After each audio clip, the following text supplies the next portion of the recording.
Good afternoon, and welcome to today's webinar from the Bureau of Business Research on the economic contribution of urban and community forestry in the United States. And we'll also look at some results for Nebraska. This is the first webinar in our spring webinar series, and later on we'll let you know what the next upcoming webinar will be on February 11th. My name is Eric Thompson. I'm the director of the Bureau of Business Research. I was also the principal investigator on this research project, and I'll be going over what we did and what we found in terms of the economic contributions of urban and community forestry. Before we get started, I'll note a few features. I guess as any Zoom meeting, you have a chat option, so that would allow you to communicate with some of the other participants in the webinar. And don't feel shy about doing that while the webinar is ongoing if you would like to do so. We also have a question and answer window, and that's for asking questions. You can ask a question at any point, but we'll be answering the questions at the end of the webinar. And you'll also have a little time to type in your questions then if you like. So with those 2 points made, I'm going to go ahead and proceed and tell you about what we did and what we found. So first of all, the purpose of our study, what we did was to examine the contributions of urban and community forestry in each US state plus Washington, D.C. at a particular point in time. And while doing that, we wanted to make sure we had a consistent methodology that we used across states, consistent data sources, consistent approaches, so that it would be possible to compare states at that moment in time. And also, I've been throwing around the word economic contributions a bit. Well, what do we mean by that? I can get a little more specific right now, and then even more specific a little bit later. But by economic contributions, we mean economic footprint. This is the businesses and workers that are affected. Obviously, that includes the businesses and workers that are involved directly in community forestry, but it also traces out individuals in other businesses and their workers who provide services to urban forestry businesses or government agencies involved in urban forestry. And so it affects those businesses as well. We use the term economic footprint rather than economic impact because urban forestry is generally a local or within state oriented industry. And therefore it certainly interacts with, has a footprint on businesses throughout a state, but it's a little different than economic impact analysis, which tends to focus on the industries that have a lot of customers outside the state or outside the United States. So that's why we use the term economic footprint analysis. We also look at economic benefits. These are the value that's created for people such as homeowners or society in general, when there's more that's created by urban forestry activity that's going on. So a little bit more later about how we measure and specifically what we measure. Now, we said that we use unique data sources. In particular, now these are generally available data sources, so not unique to us, but we think we've located the specific data sources from federal government agencies that would allow us to most precisely estimate the economic impact or economic footprint in a consistent way across all of these states. In particular, we can use the 2017 economic census. That's an effort that the Census Bureau does only every 5 years. It's a big effort, so they can't do it every year. They do it every 5 years. And they collect data on business activity in such great detail, including things like employment, sales, wages paid, product lines. In other words, for particular types of businesses, how much of their activity is in specific product lines. It's very important in urban forestry. If you think about a landscaping business, part of their activity is urban forestry, working with trees. Part of their activity is cutting people's lawns. So the product line series in the every 5-year economic census has the detailed data we need, and it has it for each state, even small states in these detailed industries. In some cases, we need to get similar detailed data from the 2017 Census of Agriculture. And we supplement in some cases with 2017 data from the quarterly census of employment wages. So this data is available broadly, but it's kind of unique and uniquely suited for our purposes. Now, the 2017 economic census and Census of Agriculture are very detailed efforts. It actually takes the Census Bureau several years, usually 3 to 4 years, to actually complete analyzing the data. So right now in 2017, it's the most recent data. Right now, 2017 data is the most recent data available. There'll be a 2022 economic census, but that data will not be available till 2025 or 2026. We also worked with the company Implan, which is very useful in creating something called economic multipliers, which can tell you the spillover benefits outside the urban and community forestry industry to see how other industries within state economies are impacted, or what the footprint is in other industries within each of the 50 states in the District of Columbia. So we appreciate Implan working with us to provide the data, and that was part of our project as well. So we think we found the unique data sources that were needed to conduct the study, that had the detail necessary to conduct our study, and have comparable results across all 50 states at a point in time, the most recent year available being 2017. And the nice thing is, this census is done every 5 years by the Bureau of Census, and so the study can be replicated every 5 years as well using these unique data sources.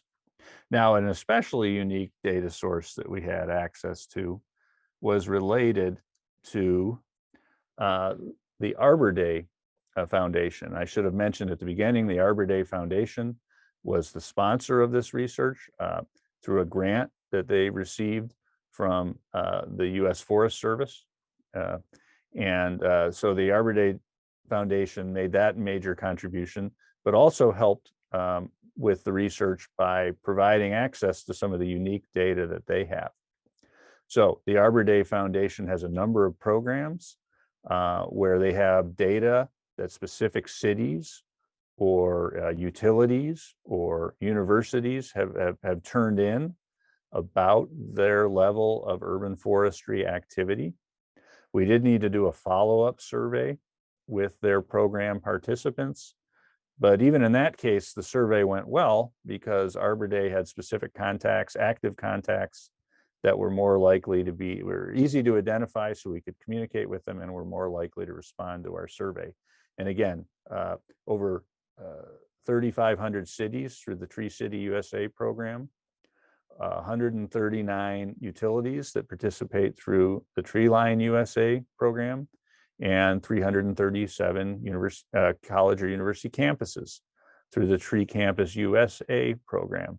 And so again, they provided direct data about urban forestry activity by these government agencies or sometimes nonprofits. Obviously, there's some private utilities as well and universities as well, but provide us with great contacts and great data. Now, we wanted to be as comprehensive as possible, so we also through our efforts at the Bureau of Business Research, identified contacts at non-Tree City USA cities, cities with at least a few thousand people, and we invited them to complete a survey as well. Got a little more challenging in terms of response rate, but got some responses there. We also invited counties that were above a certain size, I think at least 10,000 people, as I recall, to participate as well, and got some responses there. So again, because of the unique data and contacts that Arbor Day Foundation has due to its programs, we really had a good opportunity to gather data from government agencies as well as universities and utilities to supplement some of the private industry activity that we gathered data for from the economic census. So those were our data sources, we think unique and comparable. Now, when you think about in more of a conceptual framework of the types of urban forestry activities we tracked when we calculated economic footprint, they fall into three types: the growing of trees for urban forestry. So we included nurseries and firms that provide services to forestry business. And this is some of the data we got from the Census of Agriculture.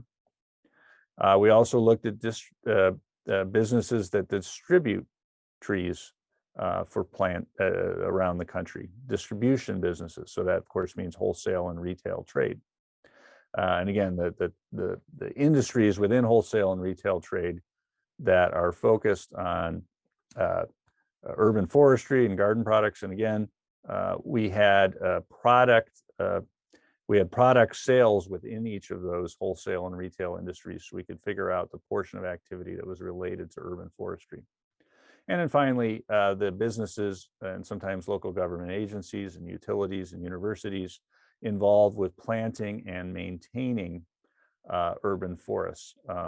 In terms of the private sector businesses, that means landscape architects or landscapes and especially landscape service businesses. So that is what we covered in terms of economic footprint. In terms of economic benefits, we couldn't look at every type of economic benefit, but we included most of the big ones. In particular, we looked at the benefits to homeowners. So as many of you know, trees create a canopy at someone's home. Trees and a canopy at someone's home creates a number of benefits for homeowners. It results in energy savings and aesthetics and quality of life for homeowners to have that tree canopy, as well as some other things. And so we measured the impact through a review of literature of how much tree canopy raises property values, and use that to calculate the benefit for homeowners from urban forestry, from having trees and a canopy on their property. Unfortunately, we were not able to include the benefit for rental properties, but for single family homes and homeowners, we were able to do that. And we call those internal benefits because the person in charge of planting the trees, by and large, is the one that receives the benefits, i.e. the homeowner. Then we also looked at external benefits. So when homeowners or companies or public parks plant trees and engage in urban forestry, that has a lot of external benefits to society as a whole, primarily environmental benefits. There are health benefits. We probably didn't capture those as well as we might. But in terms of our external benefits, carbon sequestration, air pollution removal, avoided runoff, that information is developed by the iTree software, and we use that software to make estimates of external benefits being generated in each state. So that is what we did. What did we find about the economic contribution of urban and community forestry? What did we find in terms of economic footprint in each of the states and overall for the country, and as well as those economic benefits?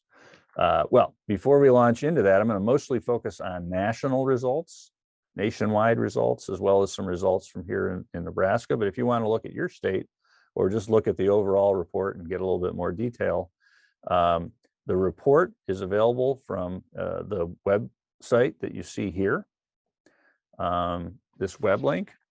And it's also, not only does it give you the whole report that we did, but you can get state results that Arbor Day has developed. They've developed results for each state based on our study that kind of summarize what's going on in your state. So this could be a good resource for you to find out more. So I'll just leave up that up there for a moment and then proceed with what we found in terms of our national results. I'm going to go to those now. So in terms of the 2017 economic footprint for the whole country, adding up the 50 states and the District of Columbia results, we had a $64 billion economic footprint when you look at business sales and government spending related to urban forestry. And then, of course, the economic multiplier as well. The majority of that was the direct sales of urban forestry businesses or government agencies, spending of government agencies involved in urban forestry. We were careful in our methodology not to double count things. So a part of government spending went to hire landscaping businesses to engage in urban forestry activities. We counted that as landscaping sales, but excluded that from the government spending, focused more on government spending to manage programs and so forth. So $64 billion annual impact in 2017. And that much business activity was sufficient to employ about 500,000 workers and create a lot of moderate and high wage employment as well. Now, there's some noteworthy regional patterns. Again, you can go to the link I provided in the previous slide to get state results, or just look at our report. The detailed state results are in there. But we have some a figure here about the economic footprint per capita. So the sales per capita, or the economic output per capita. This is our broadest measure of economic footprint per person in the different parts of the state. So you can see there, it's a little hard to read, but Nebraska was $132 per person, kind of more of a moderate state in terms of economic footprint per capita. Basically, the darker green means a larger per capita economic footprint. And what you can see is the economic footprint per capita is highest in the heavily wooded parts of the lower 48 states, such as the Northeast, or New Jersey, New York, as well as the Northeast, like Massachusetts and Maine and so forth. However, down the East Coast into the Virginia, North Carolina, Florida, you see a larger per capita footprint as well. There are some Midwestern states, in particular Michigan, Ohio, Illinois, and Ohio. And then some of your West Coast states, especially Oregon, which is an important state for nursery activity for trees. There's higher per capita footprint as well. So there are some interesting regional patterns. Now let's focus on the second economic contribution, the economic benefits. We found that the stock, the impact on property value from urban forestry, from trees and tree canopy on homes throughout the United States, had a property value impact of about $635 billion, which is a pretty substantial impact. Now, if you add up the value of all the homes in America, it comes to tens of trillions of dollars. But this was a pretty significant impact in terms of property values due to urban forestry activities. Now, if you wanted to sort of annualize that property value impact, you'd be kind of saying, okay, what value do homeowners get in a typical year due to their urban forestry activities? It works out to about $30 billion in annual activity. So it makes sense. $30 billion in annual benefits to homeowners would raise property values in terms of by about 600 billion when you think about present value and concepts like that. Now, what are the annual benefits, external benefits to society? Again, from those environmental benefits that we talked about, like carbon sequestration. Well, the annual flow of external benefits to society was about 74 billion. So if you add the annualized benefits to homeowners, external benefits to society annually, it works out to more than $100 billion a year in economic benefits, which is quite a contribution as well. Now let's go over briefly some specific results for Nebraska. The urban forestry sector in Nebraska had an annual sales and economic employment footprint worth about $253 million. That was sufficient activity to support about 2,100 jobs. Nearly 2,100 people are employed in Nebraska as a result of urban forestry activities. Now, in terms of economic benefits, urban trees in the state contribute $145 million in community-wide environmental benefits each year. That's both the benefit to homeowners and the external benefits to society as a whole, and not just in Nebraska, but other places. So of that 145 million overall, about 25 million of that goes to homeowners, to property values. So those are the main points I wanted to make. Again, I'll go back real quick. If you go to the Arbor Day website, you can find a report that'll have some results for your state. Arbor Day also carefully put together reports for each individual state as well that you can access. So you can find out more about your results as well. But that said, I'm going to see if there were any questions that people have asked. I don't see any open questions. I'll leave a minute or two here for people to ask a question if you like. I tried to give you a good sense of what we did without going into too much detail. Okay, I see a question has come up here from any data on the economic output for homeowners landscaping for wildlife. No, we probably would have missed that. So that would have been when we looked at the product sales within the landscaping industry. We have been more focused on activities strictly related to trees. So that's probably part of what you mean by landscaping for wildlife, but you may be referring to things, plantings and things like that, that we may not have included in particular, especially wild grasses and things like that. So we don't have a breakout, and I think that would only be partially captured in the numbers you set. But that's a very interesting question. Thank you. I see another question here.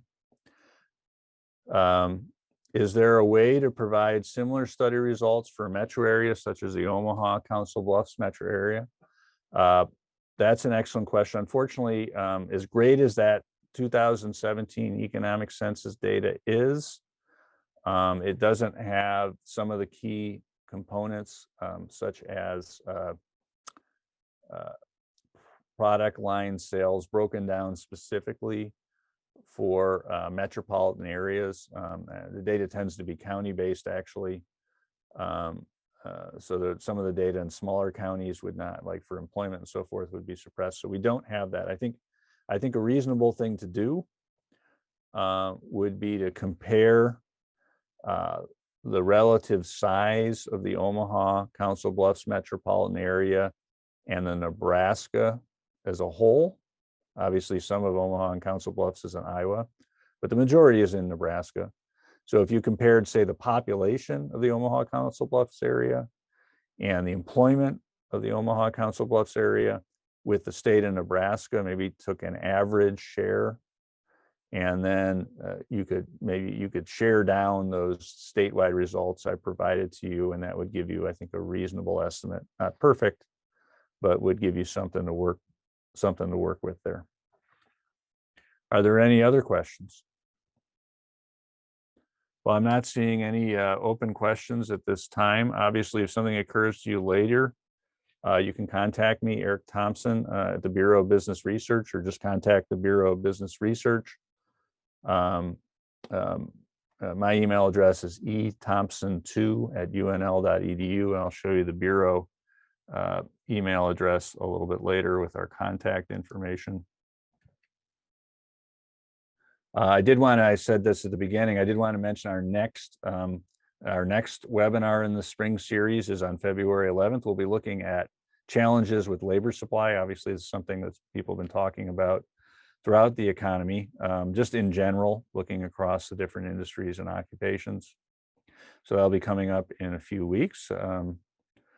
And here is the contact information if you'd like to keep in touch with the Bureau of Business Research. bbr.unl.edu, or you can see our email address. This is one way to contact us at bbr@unl.edu. Facebook, Twitter, LinkedIn.